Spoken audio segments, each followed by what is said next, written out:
6 years goes by in the blink of an eye. I remember sitting down to watch the first episode of Grimm. But let's just talk about this for a minute. And welcome back to the heart of the stories we tell. I'm Rob the host, and this is another look deep into what makes a story, a theory on storytelling by a storyteller who believes that every story has merit. And tonight's episode is 6 Years of Grimm. And now the series itself started off pretty strong, and it used to have an opening sequence, but we'll talk about that in a moment. First, I need to ask you to subscribe to this channel so that we can talk about all the stories, not just this one. But now let's get into Grimm. Grimm used to have an opening. There once was a man who lived a life so strange it had to be true. Only he could see what no one else can, the darkness inside, the real monsters within. He's the only one who must stop them. This is his calling. This is his duty. This is the life of a Grimm.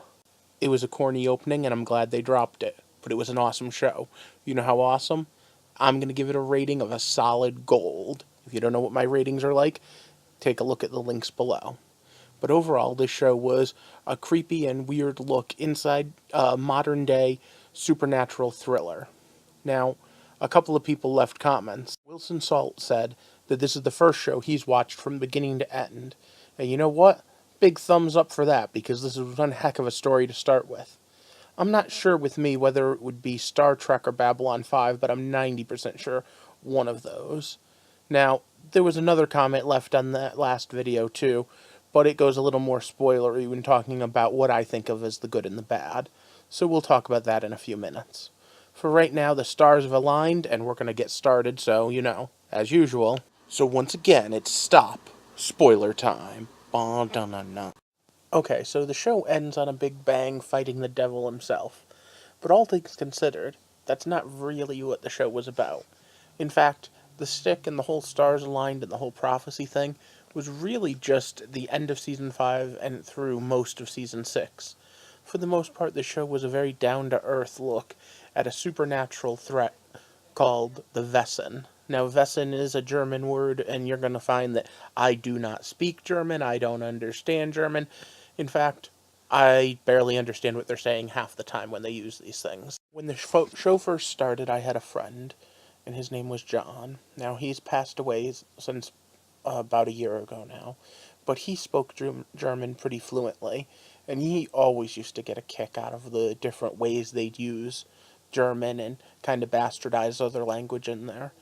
In fact, that's one of the sad parts about watching the show end, is because of the fact that my friend who I lost to cancer not too long ago is one of the main reasons that I started watching it, because it was his idea of being a great fantasy show. He never actually got to see these reviews, so I'm dedicating this one to you, Big John. I hope you appreciate it. But enough mushy stuff. Let's get started with the setting. This is a modern day story, so it takes place today, and it takes place physically within the land of mystical mist known as Portland, Oregon. Now, Portland, Oregon is really just the backdrop. It could have been any major city. They didn't really go out of their way to make it very Portland-esque, other than the forest, which I did appreciate. But of course, mythologically, it's taking place mostly within the idea of the Grimm fairy tales, although a lot of legends and myths popped up over the years. They actually did an amazing amount of world building over the years on this show, too. It's not like it's just a run-of-the-mill city and with run-of-the-mill things. We have a whole mythology that they built up. The idea of these Wesen that hide in plain sight. The idea of the royals who have some sort of super genetic bloodline of power. And the idea of the Grimms, one of the only people that can see these creatures for what they really are, and because of that, they hunt them down. They also have a whole government agency thing going on, especially in the last couple of episodes of the last few seasons. But at the end of the day, the whole thing takes place in a world hidden beneath ours. But that's enough about setting. Let's move on to characters. Let's start with Nick Burkhart. Nick Burkhart is the Grimm. And you see, he was always a cop. He was a really good person, and he wanted to help people. But the truth was, hidden deep within his bloodline, he traces his lineage back to the brothers Grimm, the original hunters. And now his Aunt Marie is the most recent active Grimm. And when she passes away due to cancer, Nick activates, and all of a sudden can see things that no one else can. Of course, think you're going insane. walk by a lawyer, see a hexenbeast. Lots of reasons to think you're insane. The series also started with him being involved with Juliet. Now, Juliet, at that point, didn't have anything supernatural about her, and that's cool. She was a veterinarian, and just basically an anchor for Nick's world. In fact, a good portion of the first season was spent hiding this fact from Juliet, and then finally with her embracing it. Then there was his boss, Captain Renard. Captain Renard was secretly one of these Vesson. His mother was a hexenbeast, his father was one of the royals, and as such he had a little bit of both in him. The type of monster they named him, I'll just leave you to Google because I'm not even going to try to pronounce it. Now, he was Nick's boss as a cop, but he also already understood that he was a Grimm and knew more going in than anyone else. However, his partner on the force didn't know any of this, and that's Hank. Hank was Nick's best friend, and Nick was partner as a police officer. He spends the whole first season completely in the dark and goes a little crazy when he starts to find out the truth. In fact, he's the first person that Nick has to let in on the truth because he needs to know so he doesn't think he went insane. So, of course, since he can't trust him, that whole first season we needed a different partner. Welcome to the Bloop Blot, known as Monroe. A calm-as-can-be wolfman who's trying to live just a normal life until the time that Nick thinks that he's a villain and hunts him down in the first episode. But he has to use his own Bloopbot werewolf abilities to help him track the real culprit, and they quickly become fast friends. See, Grimms and the supernatural creatures of this world don't normally get along. Monroe and Nick are the first that do. Now, there's a supporting cast character in the first season who then goes on to become a regular reoccurring and then eventually main cast, and I of course mean Wu. And then of course there's Monroe's future wife and girlfriend, Rosalie. Then remember that Hexenbeast? She goes from being a villain to being another villain to being a reoccurring character to being a love interest, and finally ends up being the mother of the child of both Renard and the Grimm.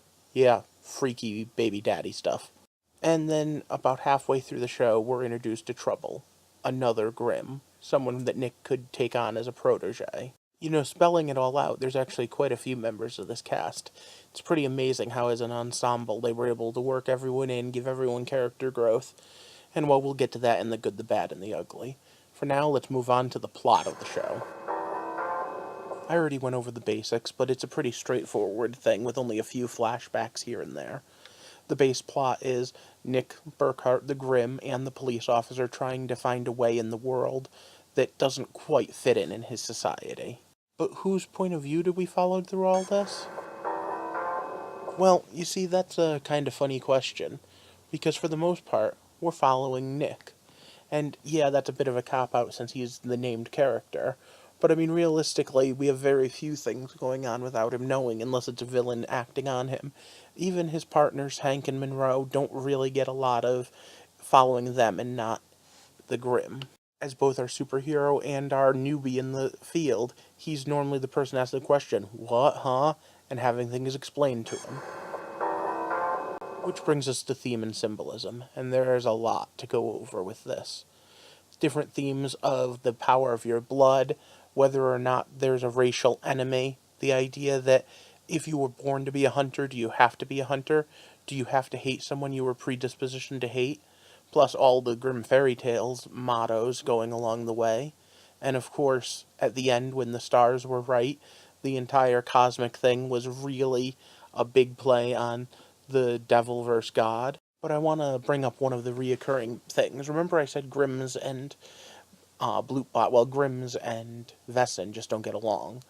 Well, him and Monroe do. Why? Because he's a different type of Grimm. He's not a cold-blooded killer. He doesn't want to kill people. He's a cop. He wants to bring them to justice, and he tries at every possibility, even though he sometimes has to step outside the law to bring justice. And Monroe himself isn't your normal Bloopbot. He's not just a raving werewolf. He's trying to control himself. He's, if anything, more civilized than Nick. So these two outsiders that are not exactly what they're supposed to be find a friendship and kinship in realizing that they can buck the system and change the world. Oh yeah, and they save the world in the process. Kinda cool if you think about it. So that brings us to the good. And I'm not even sure how to narrow this down. Almost everything is good.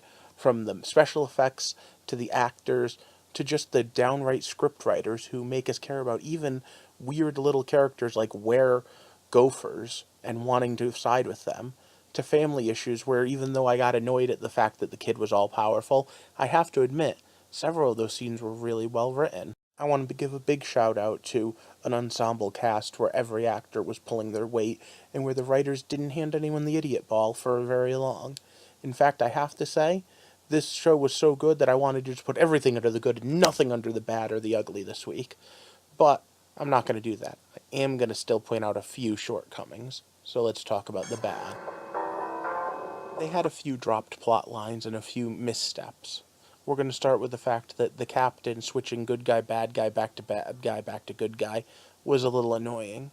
The entire Meisner plot was pretty much dropped, and let's not forget that the entire, oh, there's a whole conspiracy out to get us, and this good guy organization all got dropped, and all of that's because it was the last season, because they were almost not given one, so I can understand that.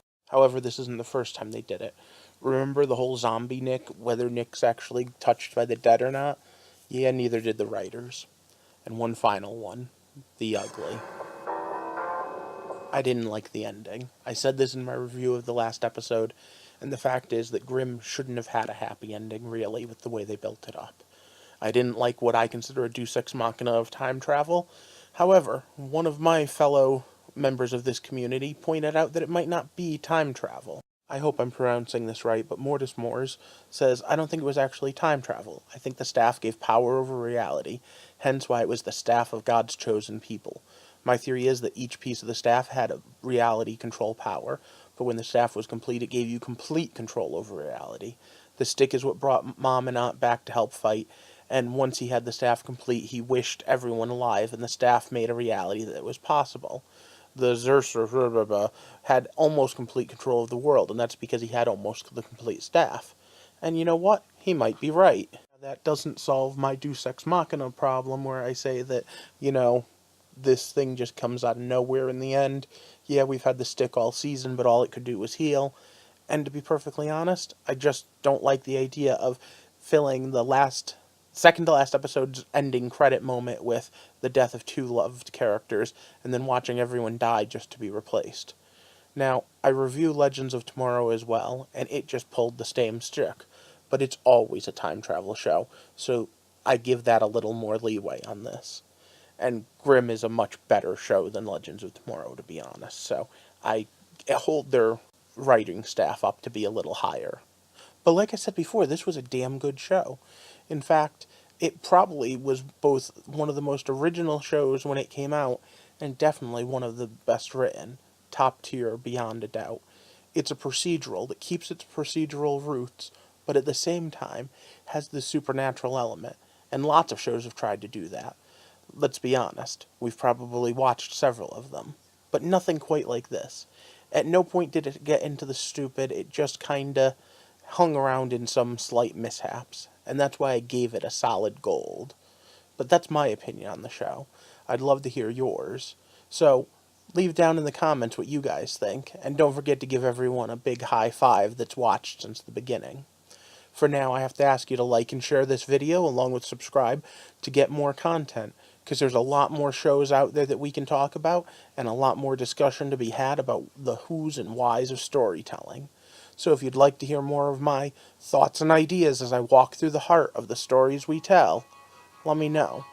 I hope you all have a good night, because this is the first time that there's a Friday with no Grimm on, and it's not going to come back. Even with that 20-year later epilogue, I feel a little sad, like the end of an era. But thanks for watching, and good night.